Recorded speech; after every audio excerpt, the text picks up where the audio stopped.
Alors, bac 2024, sujet donné en Amérique du Nord, jour 2, exercice noté sur 5 points. On considère le pavé droit ci-dessous, AB est égal à 3, M est le milieu de CD, et on donne le repère orthonormé d'origine A. Question 1, sans justifier, donner les coordonnées des points F, H et M. Donc F, H et M.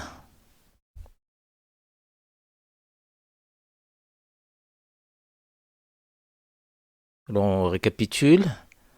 Donc on a le point F, le point H et le point M. Question 2. Montrer que le vecteur n de coordonnées 2, 6, 3 est un vecteur normal au plan HMF. Les deux vecteurs HM et HF constituent une base du plan. On peut calculer leurs coordonnées évidemment. Et on va calculer le produit scalaire de HM avec n. Donc 3 plus 0 moins 3 égale à 0. Puis le produit scalaire de n avec HF, 6 moins 6 plus 0 égale à 0.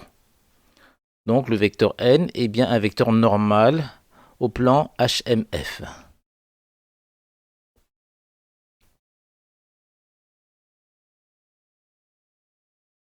Alors question 2b.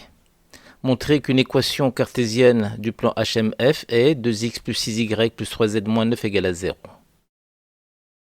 On va remplacer A, B et C par les coordonnées de n, le vecteur normal. Ensuite, on va remplacer x, y, z par les coordonnées d'un point du plan, f par exemple. Donc 3, 0 et 1.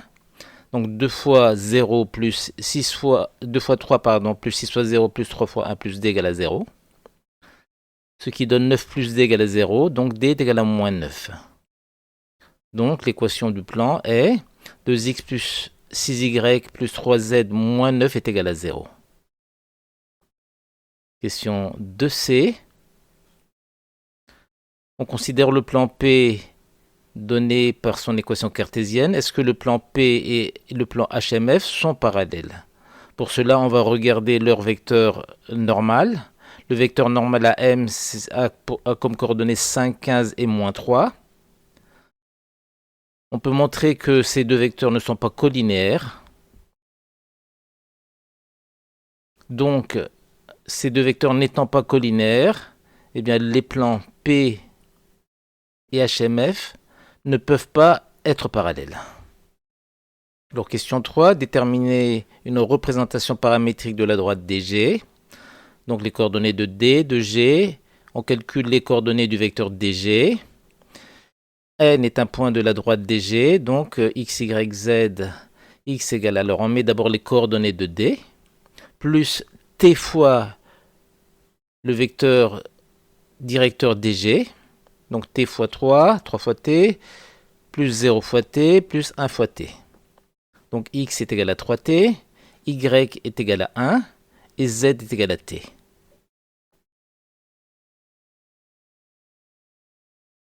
Alors question 4, on appelle n le point d'intersection de la droite DG et du plan HMF.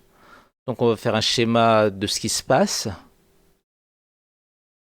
Donc on a la droite DG qui coupe le plan HMF au point N. Donc il s'agit de chercher T et X, Y, Z qui vérifient ces deux équations en même temps.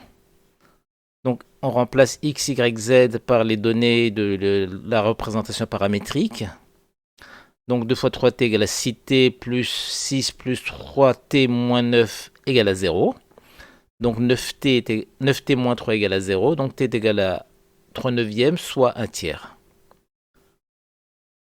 Donc les coordonnées de n sont 3 fois 1 tiers, soit 1. Y égale à 1 et z égale à t, soit 1 tiers.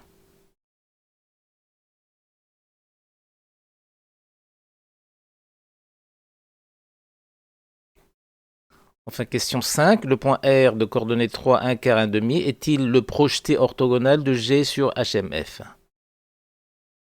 On va montrer que c'est faux. Pour cela, on va calculer les coordonnées du vecteur RG. Et il nous suffira de montrer que le vecteur HF et le vecteur RG ne sont pas orthogonaux. Pour cela, on va calculer le produit scalaire. Donc 3 fois 0 plus 1 fois 3 quarts plus 0 fois 1 demi, eh bien c'est égal à 3 quarts, c'est différent de 0.